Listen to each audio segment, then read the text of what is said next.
Welcome to the channel, everyone. I'm Skratch. This is another Raid Shadow Legends video. Hope you guys are having a fantastic day. Today, guys, we're gonna have a full breakdown of the fusion calendar for the brand new fusion, Skorid The Halfspawn.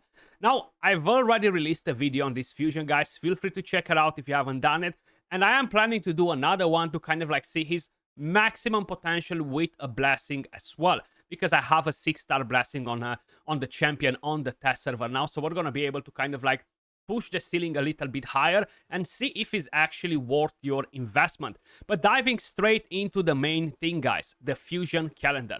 As you may notice on the screen right here, this is a classic fusion. We do have 4 void rare champions. I mean, 1 void rare champion that we're gonna have to basically use most probably 16 times if we're not going for the epic that comes from the summon rush. So we will need void potions and arcane potions. Then once we level up the rare champions to rank 4 and we are taking them to level 40, we're gonna have to fuse the 4 epic champions or 3 epic champions depending if you are going for the summon rush. Then of course we will need spirit potions next to the arcane ones to basically ascend the epic champions.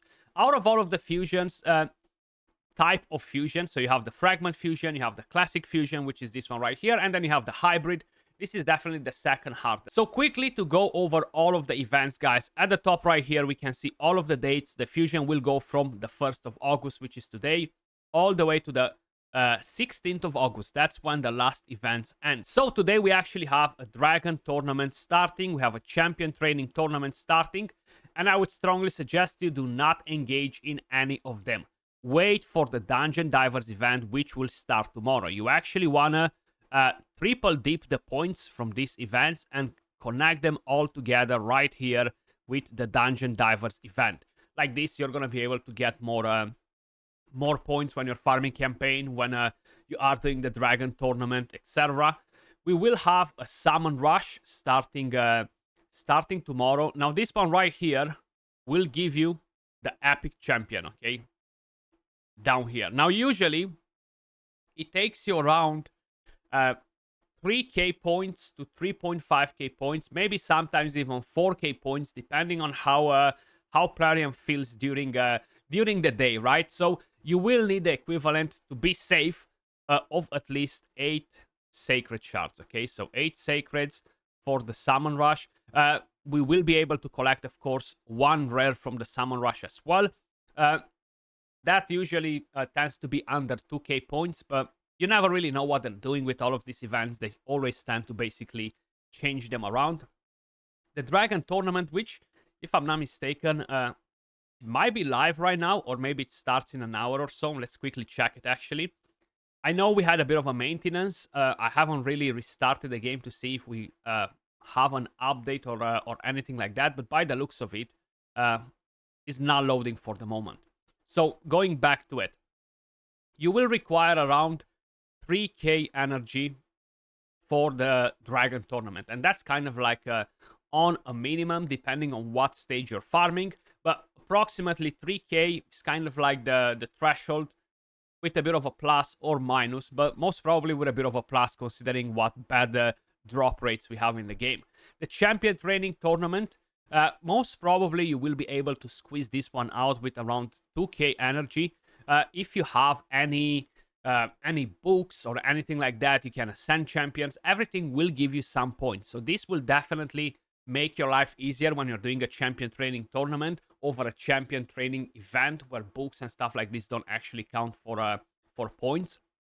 But in a tournament with a 2k energy, you should be more than fine.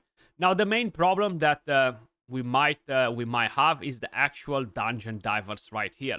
We don't know how many points we will require for it, but considering that we only need to get a rare champion from here, nothing else in particular, I would assume it will be at around 3.5, 3.7k points to get a rare champion. Maybe even lower if Plarium feels a bit more generous. So again, with what you're farming from the Dragon Tournament, with what you're farming from the campaign, I would say in order to get it, probably next to the 5k energy that you have right here at the top, you will need at least 1k more energy to get it done, you know, on top of farming the dragon and the championship tournament. And that, of course, if you are waiting for till tomorrow when the event actually starts. The classic arena tournament, as usual, is pretty straightforward. It's nothing to be worried of.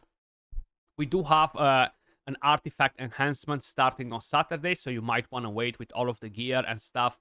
Don't waste your silver, but probably it will cost you around 15 to 20 million silver to get this done, okay? And that is for each one of them individually. Now, this is to max the event. In order to get a rare champion, assuming that it's going to be kind of like somewhere in the middle in terms of points, you will probably require around 10 million to be safe. Then, of course, on Sunday, we do have another spider tournament starting. Now, with this 1k energy that you still need to put in the very first dungeon diver right here, guys, you can always wait for it and try to basically dip it in the spider tournament. So anyway, Friday, Saturday, you will be busy with the dragon tournament. You will be busy with the champion training tournament. And then you can wait for Sunday to have the spider tournament on. Use the 1k energy, deep in the spider tournament points, and at the same time complete your very first dungeon diver event. Or if you don't really feel like waiting, you can always use your 1k energy and you will have another dungeon diver event starting on Tuesday. So you can wait with the spider tournament and wait for these dungeon divers, double dip your points like this. You have two options with this, which is always nice. Then, of course, on Thursday, you have the Fire Night tournament starting. It's no point to tell you to wait to do anything or that.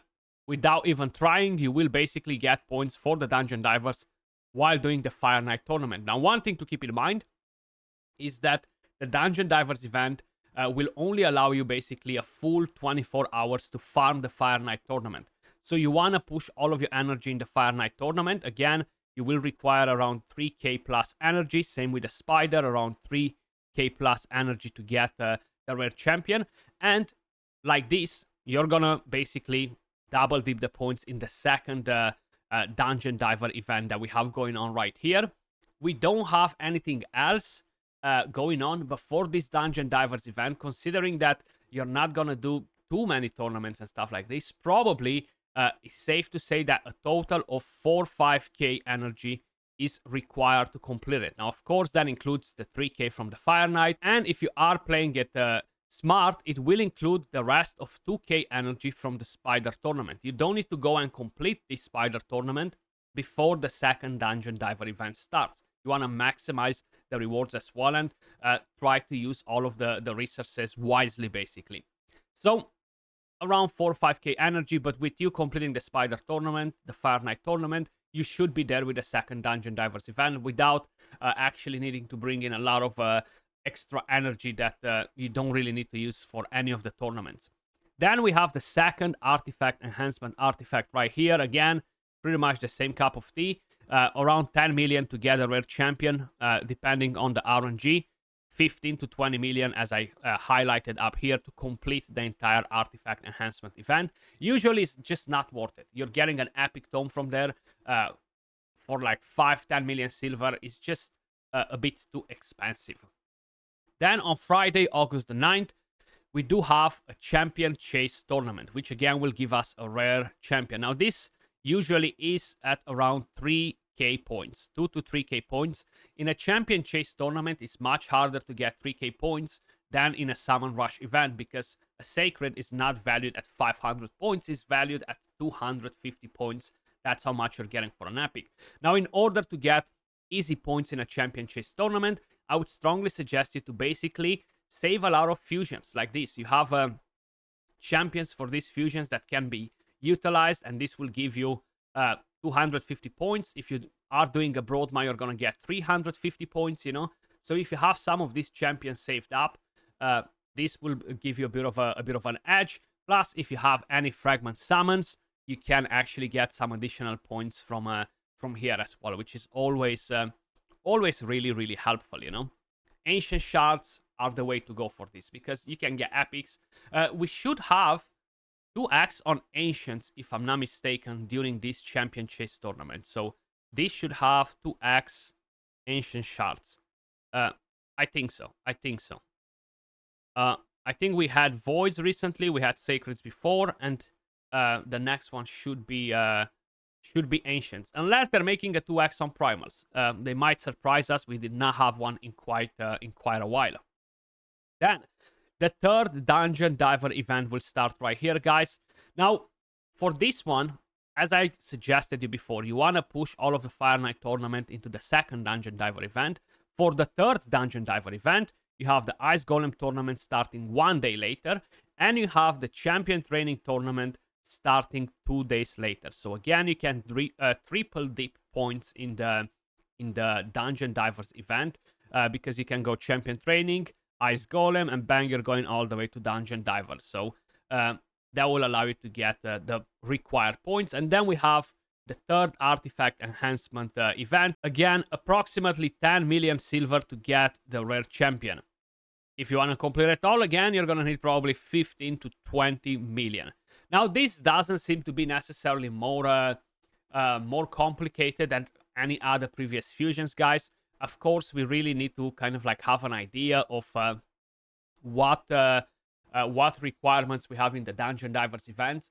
Usually, it does feel like they are the paywall for the majority of the players. But either way, you will require around 20k plus energy in total. You're not gonna need to have that much saved up. You will get daily energy as well, of course, with whatever you're gonna be able to purchase from the shops. If you waited with a clan shop, for example, you were able this week to purchase 1000 energy, hopefully next week again. Then if you are going at a bazaar, you can purchase a bit of energy from there as well. Nothing too crazy from here, it's just 300.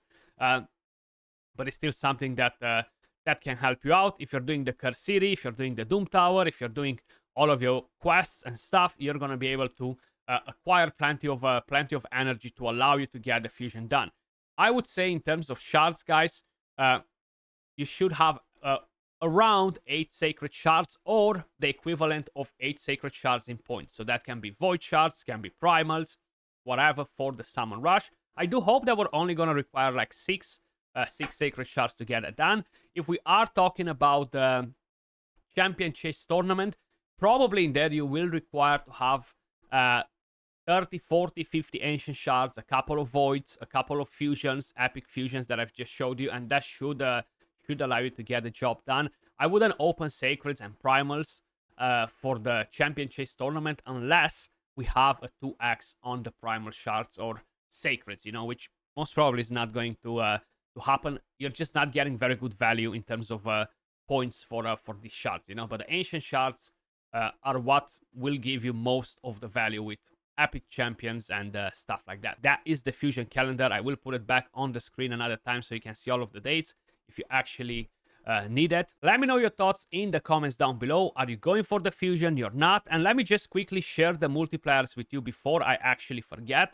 So if we're gonna head over to his A1, I have a feeling he's not even in the game just yet.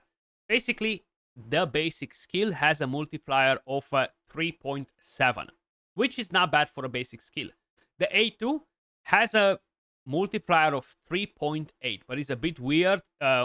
So we're not 100% sure exactly why he is coded as weird as he is. And the A3 has a multiplier of 4.0. That is a pretty weak multiplier, considering that his base attack is under 1,500. So overall, if you have champions, as an example, champions like Ruel, the Handmaster, he is actually going to be better. Better multipliers, better attack. He applies Hex too. So keep that in mind. Ruel can actually be a much better option as damage. You do have Maronix, which will put defense down, and Hex, which is an older fusion champion. You might have her, you might not. She has pretty similar multipliers, pretty similar base attack. She doesn't ignore defense though, but she brings defense down, which can be beneficial for the rest of the team. And just in general, I just don't think that the champion is going to be crazy good. If you are talking about early mid game, it's going to be hard for you guys to build him because you might not have the gear. If we're talking about end game, you might already have better options. But if you don't, you can definitely do the fusion champion. That was all for the video. Much love. Appreciate all of you guys watching as usual. If you enjoyed the content, smash a like, subscribe, and I'll catch you all in the next one. Peace.